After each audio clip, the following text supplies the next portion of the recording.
Yep, I've done and said it. The title is correct. Return of the Reaper is a 1. You don't play 2, you don't play 3, you play 1 of them. Why? Keep watching and I'll tell you. For now, here's the cool intro. I'm really proud of it still.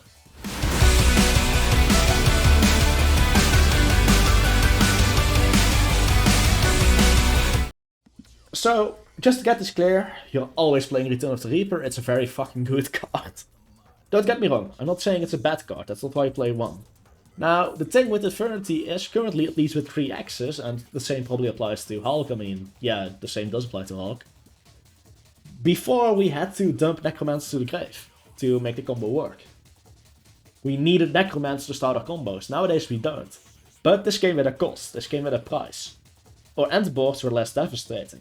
The introduction of Return of the Reaper in our combo means we get equally devastating boards. However, we can't use Return of the Reaper for anything except a combo piece.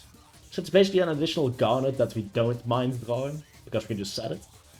But it's not, as some people think or hope, a replacement for something like World Legacy Succession or a Monster Reborn. Because matter of the fact is, you want this card for your combos.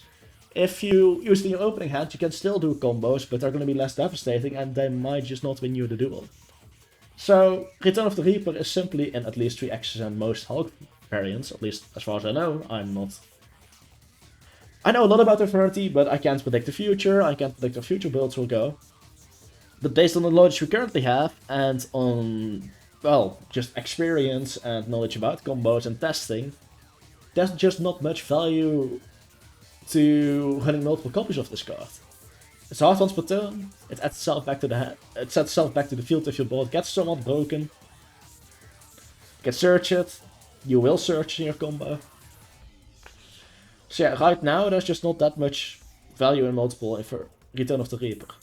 In a previous video I also mentioned this, but if we ever go into the direction of a more control heavy build, then suddenly 2 or 3 starts becoming interesting. If you have a reliable way to get off Infernity Archfiend in our hand, and we have 3 Archfiend, I could see some kind of Xyz based build again. This would probably need Lavalval Jade or something to come back.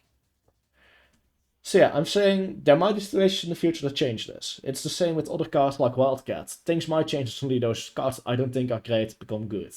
But with the current situation of the game, I think Return of the Reaper is simply a one-off. Doesn't mean you shouldn't test it at multiples, but for my testing, I found it to be a one-off. A valuable one, I'm happy with the card, doesn't change that much, and it's a one-off. I suppose it makes the need to open Necromancer even less than before, because keep in mind, in the past we needed Archfiend, Necromancer in the grave, plus a Revival spell, and usually a Link 2 on the board, which meant Necromancer, another level 3, and a Revival spell. Now we're kind of spoiled, we just need 2 level 3s and a Revival spell, which is huge. So yeah, that's my 5 cents on Return of the Reaper being a one-off. Hope you all have a beautiful day, goodbye.